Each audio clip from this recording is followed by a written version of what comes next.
The office tower on Fairler Street gleamed like a monument. Glass and steel, reflecting the sky so perfectly it looked like it had no flaws, no limits. At night, the building grew even colder, its lights glowing in hard rows like rows of teeth, clinical and watchful.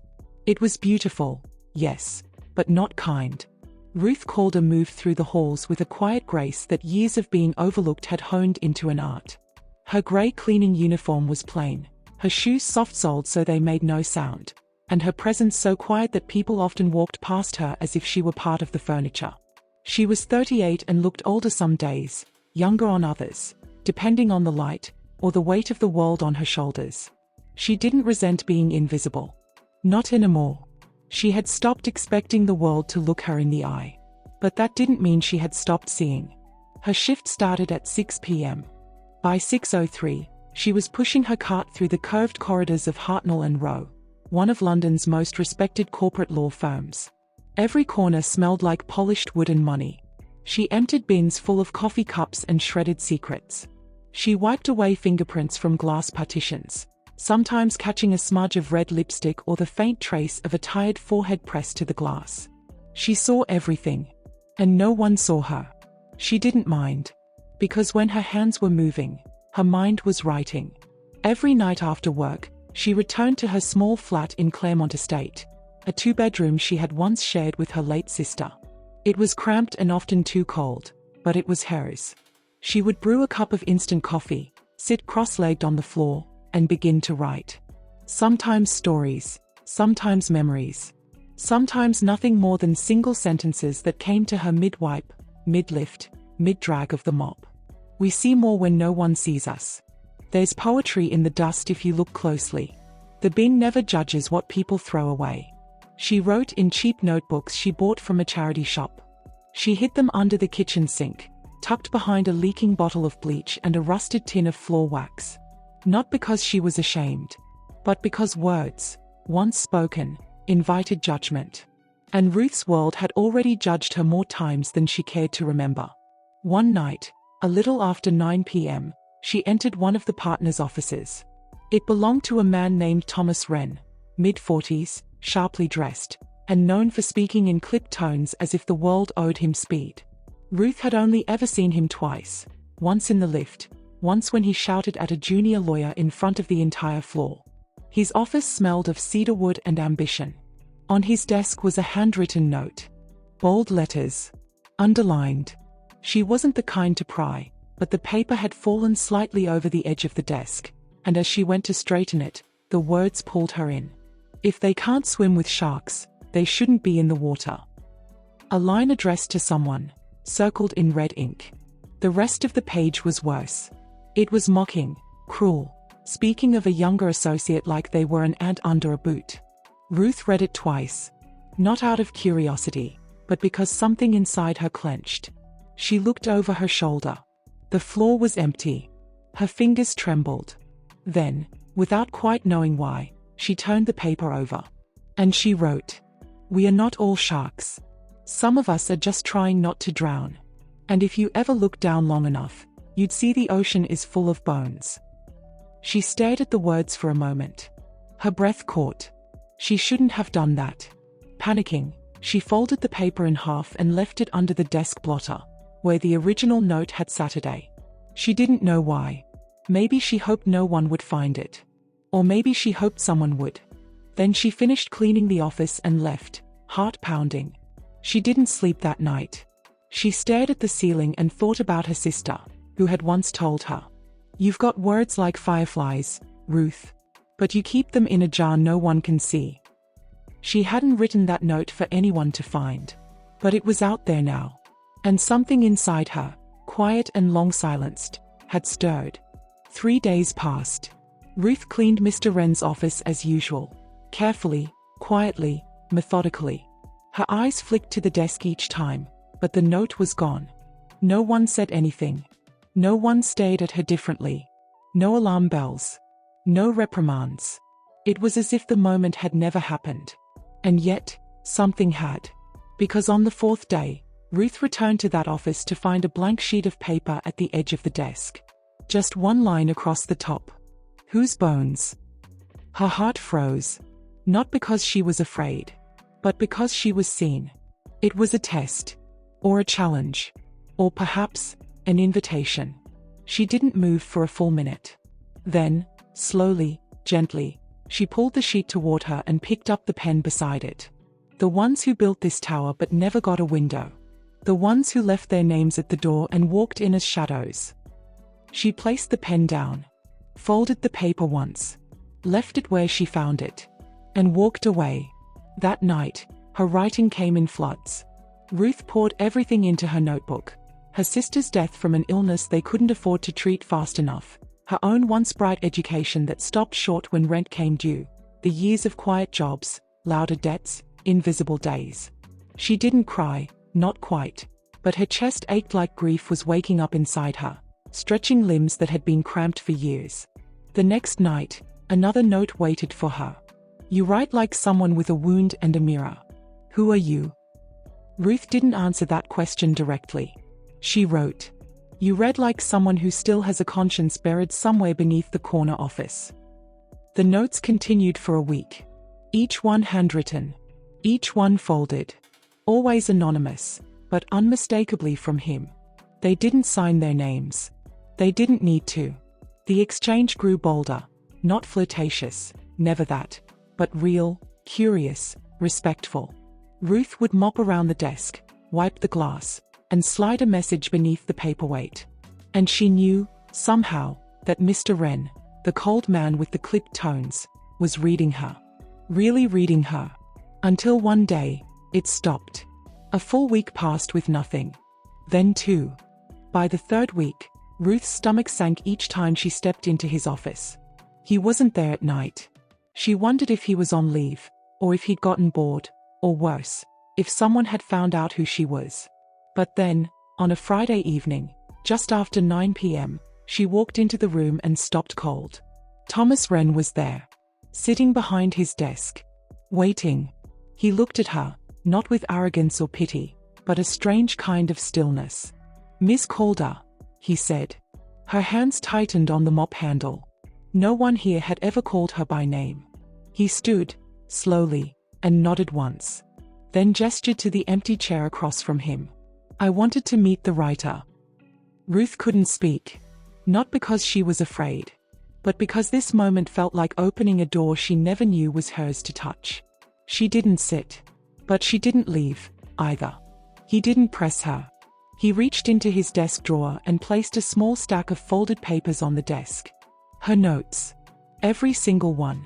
I kept them, he said, because they reminded me that I wasn't as clever as I thought. Ruth looked down at the papers. Her words, her secret fireflies, lying exposed. I'm not trying to flatter you, he continued. I just think you're the most honest voice I've heard in this building. A long pause. Then, carefully, there's something happening here. A project. One we are launching quietly, not in the press. It's different. And I think it could use a voice like yours. Not for marketing. For truth. Ruth stared at him, the mop handle still in her hand. Her breath caught between suspicion and wonder. You want me, she said slowly, to write something for you? He nodded. Only if you want to. She turned the words over in her mind like stones. Heavy, sharp, real. I'm not qualified, she said. Thomas Wren gave a rare, dry smile. Neither is half this building. But you honest. That counts. He handed her a single sheet. A proposed project name, ground level. A single sentence, centering policy around those who clean the floors, not just those who walk on them. She looked at him, then down at the paper again. And something cracked open. Not trust, not yet. But something close.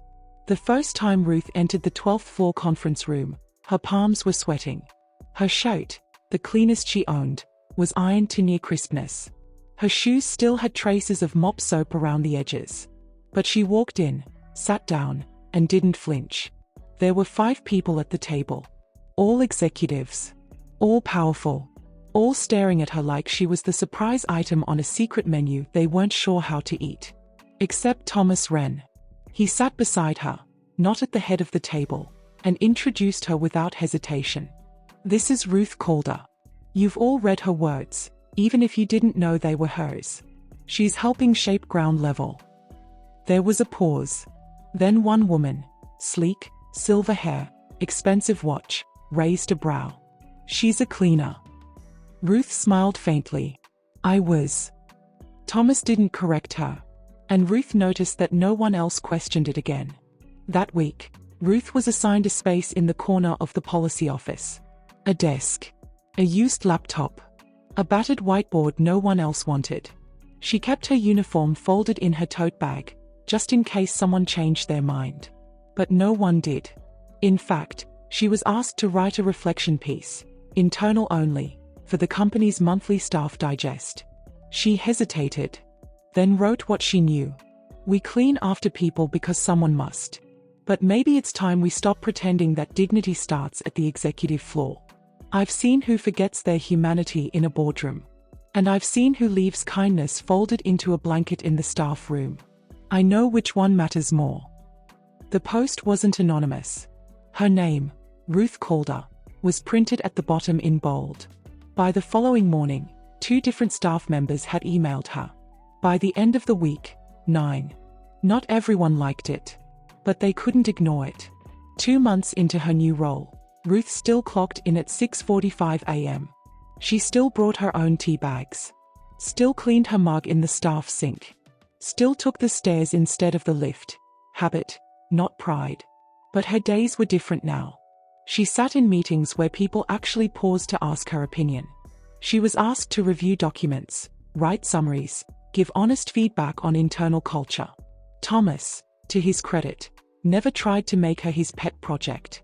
He simply gave her space and backed her when others questioned it. But Ruth still had doubts, still looked over her shoulder, still kept her cleaner's badge in her wallet. Then one afternoon, it happened. She went downstairs to the basement, old habit, and found Janie, a cleaner from the night crew, wiping out bins. Janie looked up, startled. "Ruth." Ruth smiled. They hadn't seen each other since the night shift ended. "What are you doing here?" Janie asked. "Thought you moved up." "I did." "Properly?" Ruth nodded. There was a pause. Then Janie, cautiously, "You still speak to us?" And Ruth felt her throat tighten.